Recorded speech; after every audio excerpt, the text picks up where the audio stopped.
Assalamualaikum warahmatullahi wabarakatuh. Perkenalkan, nama saya Bina Juar dan saya dari Prodi Pengembangan Masyarakat Islam jurusan Dakwah dan Komunikasi Islam. Di sini saya akan sedikit menceritakan pendekatan penanganan masalah sosial. Masalah sosial adalah fenomena yang tidak bisa dilepaskan dari kehidupan manusia. Karena sejatinya manusia hidup dalam masyarakat yang kompleks. Ketika suatu kelompok atau individu mengalami ketimpangan, ketidakadilan atau kesulitan memenuhi kebutuhan dasarnya, maka muncul apa yang disebut sebagai masalah sosial. Dalam konteks ini berbagai pendekatan dikembangkan untuk menangani masalah tersebut. Setiap pendekatan memiliki latar belakang teoritis, strategi praktis, dan tujuan tertentu. Penanganannya tidak bisa dilakukan secara sepihak atau dengan satu cara tunggal, melainkan harus bersifat holistik. Salah satu pendekatan yang paling awal dan sering digunakan dalam pendekatan itu adalah pendekatan preventif. Pendekatan ini bertujuan untuk mencegah timbulnya masalah sosial sebelum ia benar-benar muncul ke permukaan. Konsep ini mengandaikan bahwa masyarakat harus dibekali dengan pemahaman, pendidikan, dan sarana agar mereka tidak jatuh ke dalam situasi bermasalah. Misalnya, penyuluhan tentang bahaya narkoba di sekolah-sekolah bertujuan agar remaja memahami risiko tidak tergoda mencobanya.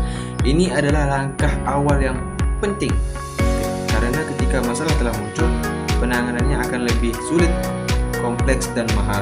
Namun preventif tidak bisa berdiri sendiri tanpa didukung oleh sistem sosial yang sehat, akses terhadap pendidikan, serta keteladanan dari lingkungan.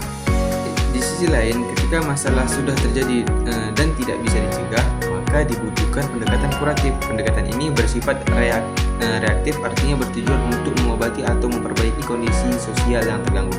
Misalnya, ketika seseorang sudah menjadi korban kekerasan dalam rumah tangga, maka ia membutuhkan perlindungan hukum, konseling psikologis, dan tempat perlindungan sementara. Kuratif menjadi bentuk tanggung jawab negara dan masyarakat terhadap individu yang mengalami kerentanan sosial. Namun, kelemahan pendekatan ini terletak pada sifatnya yang hanya merespon, bukan mencegah. Jika terlalu bergantung pada kuratif, maka masyarakat cenderung hanya bertindak saat kritis, bukan membangun sistem yang sehat sejak awal. Lebih lanjut, ada pendekatan rehabilitatif yang berperan untuk memulihkan kondisi sosial yang seseorang agar ia bisa kembali berfungsi normal dalam masyarakat. Rehabilitasi narkoba adalah contoh klasik di mana seseorang tidak hanya perlu berhenti mengonsumsi zat terlarang, tapi juga dibentuk untuk membangun kembali relasi sosial, kepercayaan diri, dan kemampuan ekonominya. Pendekatan ini menyadari bahwa manusia bukan hanya makhluk biologis, tapi juga sosial dan psikologis. Maka upaya rehabilitasi tidak boleh semata-mata memperbaiki kondisi fisik atau hukum, tapi juga harus menyentuh aspek emosional, spiritual, dan sosial. Namun beberapa masalah sosial tidak bisa diselesaikan hanya dengan menyembuhkan individu.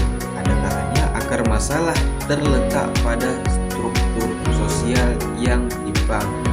Disinilah pentingnya pendekatan struktural yang menyoroti bagaimana kebijakan sistem ekonomi, hukum, dan institusi sosial ikut menciptakan atau memperparah masalah sosial. Misalnya, ketika kemiskinan terus terjadi di kalangan petani karena sistem kepemilikan tanah yang tidak adil, maka solusinya bukan hanya memberi bantuan tunai,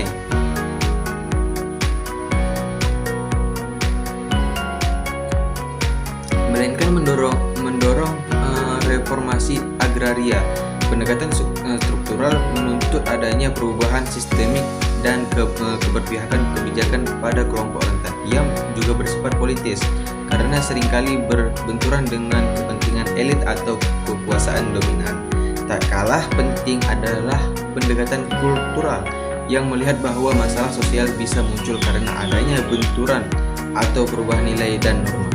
dalam masyarakat yang sedang mengalami transisi budaya, misalnya dari desa ke kota atau dari tradisional ke modern, sering muncul ketegangan yang berujung pada konflik sosial.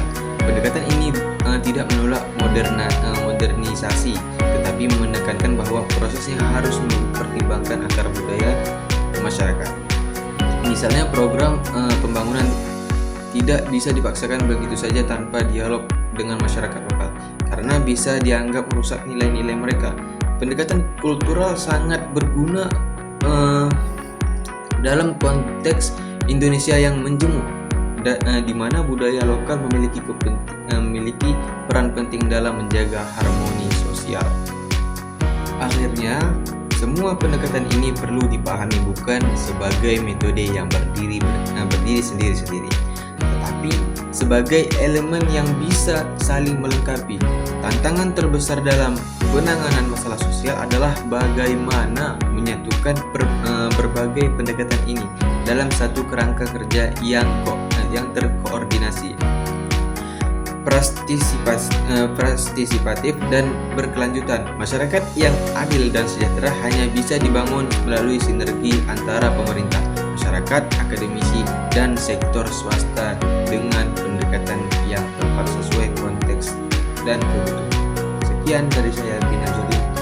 Wabillahi taufiq wal hidayah. Wassalamualaikum warahmatullahi wabarakatuh.